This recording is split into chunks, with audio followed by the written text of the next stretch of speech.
The human brain is wired for these experiences, is wired for transcendental experiences that take us out of the narrow little realm that we live in. In this world, if you're replaceable, you will be replaced. So the only defense against that is to be irreplaceable in this world. And the good news is that you are at your core irreplaceable. When you find that sense of purpose, when you find what I call your life's task, everything has a direction, everything has a purpose, your energy is concentrated. It's not like you're just going down a single narrow pathway. It's not like life becomes boring and it's just about discipline and solving problems. It's actually the most exciting thing that can ever happen to you.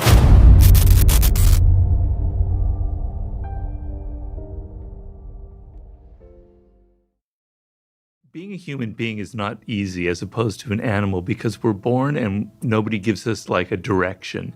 Our parents might be a little bit, our college, teachers, etc., mentors, but generally we're on our own. And it's a very, very difficult process. You wake up in the morning and you don't really know what you can do. You could choose 12 different paths. It can be very confusing and very overwhelming. When you find that sense of purpose, when you find what I call your life's task, everything has a direction, everything has a purpose, your energy is concentrated. It's not like you're just going down a single narrow pathway. It's not like life becomes boring and it's just about discipline and solving problems. It's actually the most exciting thing that can ever happen to you because you never have that lost feeling. You wake up in the morning and you go, yeah, this is what I need to accomplish. People come at you with all kinds of distractions and boring and irritating things. You're able to cut it out. It's just the most marvelous piece of internal radar that you can have. So I genuinely wish that everybody can find that kind of internal radar. And so it's not easy, and I understand that. There's no like instant formula because we're all about instant formulas. It's difficult, and I want you to know that. So it's not like Robert can give me the answer in 3 minutes. No, I can't. But there's a process involved. It's not, a mystery. I'm writing a book on the sublime. And I have several ways of kind of illustrating. I generally like to use a metaphor. And the metaphor is that being a human being, being a social human being living in a particular culture means that you live inside of a circle. And that circle of that time are the conventions of thinking, of ideas that are acceptable, of behavior that is acceptable. This is where you can go mentally, where you can go physically, all the codes and conventions. So that circle for ancient Egypt and for 21st century America, they're obviously very different, but it's the same circle. It's the same limiting factor. You're not supposed to go outside of it. These are thoughts, experiences, behavior you're not supposed to do. The sublime is what lies just outside that circle. The word sublime comes from on the threshold of. It's like, here's a door, and the sublime is literally at the threshold of the door. You're looking out into something else, right? And the quintessential sublime experience is a near-death experience. You're standing on the doorway, the threshold of death itself, right? And so in my book, I'm illustrating the different kinds of sublime experiences that you can have in relation to the cosmos, in the relation to thinking about being alive. Just being alive is the strangest sensation you could possibly have. I know that very personally after my stroke. I go into childhood, chapter on childhood and how sublime your own childhood was. I go into animals, relation to animals. I have a chapter about the brain, a chapter about love. I'm working right now on a chapter about history, okay? But what I'm trying to say is the human brain is wired for these experiences, is wired for transcendental experiences that take us out of the narrow little realm that we live in.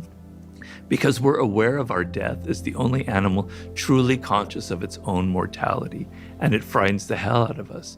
And the idea that we can see something larger than just the banal parts of our life is a doorway that allows us to kind of transcend the moment, to feel connected to something larger, to feel connected to some power in the cosmos, to evolution itself. We reach for false forms of the sublime that give us the sense that we're transcending, but it's not at all, because sublime has to come from within. It's an experience that you have that you're generating in your own mind, in your own experience. The false sublime comes from outside. It comes from drugs. It comes from alcohol. It comes from shopping. It comes from online rage. It comes from joining a cause and just getting out all your aggression and violence, right? It comes from causes. It comes from addictions.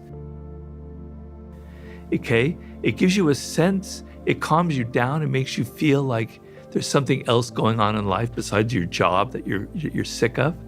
But it's not real, it's not lasting, it's false, it's an illusion, it's not based on anything real. It's not connecting to that deep part of human nature that's wired for these experiences. So what happens is you have to have more and more and more and more of it. You have to have, more of this rush. You need more of the drug, you need more of the alcohol, you need more of the sex, you need more of the porn. It's never going to satisfy you. But the real sublime, you don't have that feeling. It's like, it's transformative. Once you feel it, it lasts for you for the rest of your life. It's what Maslow again called a peak experience. So that's the difference between the false and the real sublime. Well, the way I define power is I try and take it away from that kind of negative context that most people have and that you brought up. And I bring it to something very primitive and very primal. The way the human being is wired, the feeling that we have no control over our environment, and in the earliest period, it was literally over our environment and wild animals and nature and climate, etc. But now the sense that you have no control over your career, over your children, over your parents is deeply, deeply immiserating. And it compels us to act in certain ways, either attempts to find positive ways of power or doing what you call covert ways of getting power. Passive-aggressive, traditionally passive-aggressive means. So it's deeply wired in us to want a degree of control over the immediate environment and immediate events. We can never have complete control, and the idea of having complete control is nonsense, and it would actually be very ugly, because you want a degree of letting go and letting circumstances come to you, et cetera, et cetera. So the sense of you want to feel like with other people and relationships that you can influence them, that you can move them in a certain direction, either to get you to love you and treat you better, or either to stop annoying, irritating behaviors, or either to, wake up and find and do productive activity if it's your children, etc. You want to have the ability to influence people, to move them in a certain direction, either in your interest or in their interest, right? You cannot be seduced unless you are vulnerable, right? And so I like to switch it around and get it out of the negative connotations. Being vulnerable is actually a positive trait. I think a lot of people now in the world today, because things are so harsh and invasive, that people have become too invulnerable. They don't want to let anything in, right? And this now infects their relationships with other people. They don't want to be influenced. They want to be strong inside of themselves. They're afraid of giving in to the other person, of surrendering to their influence. But it's actually a delightful feeling to surrender to the power of another person and then reverse that charge and have them surrender to your power. So when I'm reading a writer, and sometimes they completely seduce me, like Friedrich Nietzsche is one of my favorite writers, I let go of everything. I let him enter my brain, and I'm completely seduced. I let him lead me along. But then I encounter writers that I don't like at all. I'll mention one, it's probably not a good thing, but Steven Pinker. I don't like Steven Pinker. I find him really annoying, okay? But I force myself to try and find a way to be seduced by him, to let him into my brain, to see where he's coming from, to open myself to the possibility that he could be correct. In this world, if you're replaceable, you will be replaced, right? So if in your job you're in your 20s and you're doing something that other people could do, by the time you become 28, they can hire somebody 24 when they hired you, but for less money. They will do that right away. It's a brutal world. So if you're replaceable, you will be replaced. So the only defense against that is to be irreplaceable in this world. And the good news is that you are at your core irreplaceable. There is something strange and weird about you. Once again, I hate to say it, but it's a chapter that I'm writing right now for my Sublime book. Okay, and I explain in Mastery where that comes from biologically, your DNA, how you are marked as a unique individual at birth, the combination of variants in your chromosomes. It's mathematically impossible for it to ever be replicated. Yes, the variations are marginal. The differences aren't great between you and me, but those little differences are the differences between me liking this kind of hip-hop music and you liking a different kind of hip-hop music, right? It creates your inclinations, it creates your tastes. And so what the game of life involves is knowing your uniqueness, is knowing who you are, is knowing what makes you weird and what makes you odd.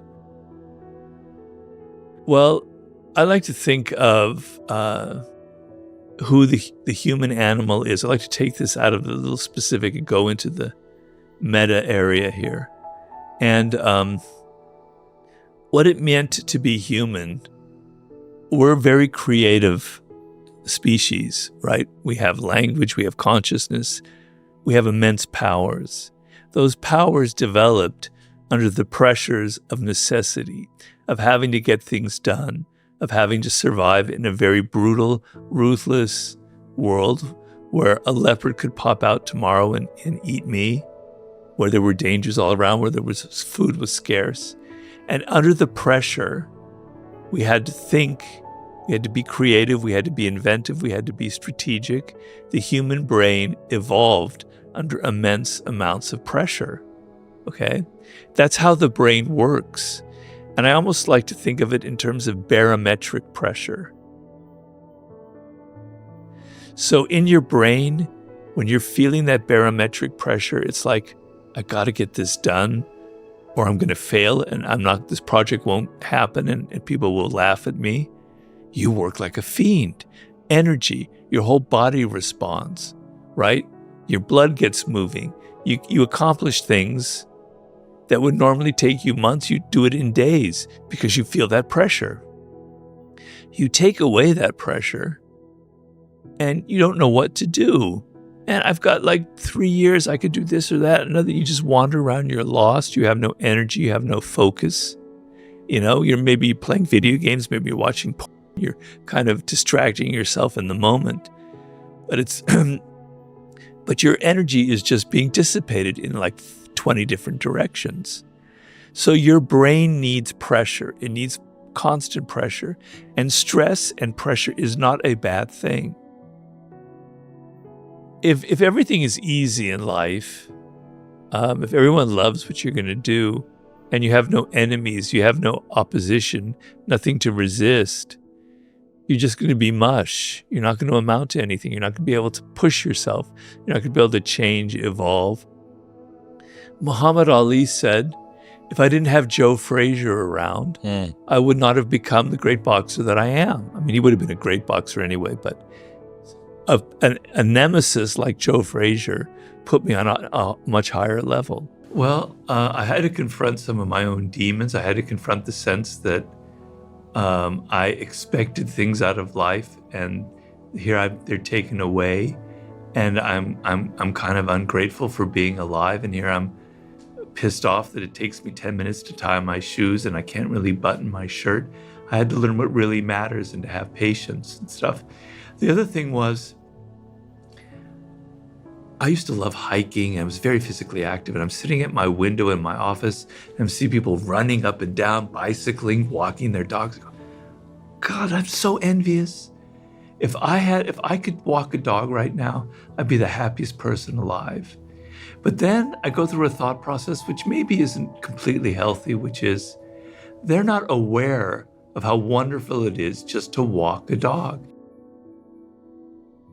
But I'm aware of it. So when I go out in my backyard and I can't walk and I'm seeing, like, I know this is going to sound really triacly and sentimental, but I see, butterflies or things in my garden, I'm like, whoa, that's incredible, things like that I couldn't appreciate before because I'm sedentary and I can't move. I have to suddenly pay attention to what's around me, not take it for granted, and find and suck all of the pleasure out of it that I can. So now, when I sit at my desk to write my new book, it's 4 hours because that's all I can stand, maybe 3 sometimes. Those 4 hours are like such bliss for me. I truly appreciate it now because I know that my brain was almost gone.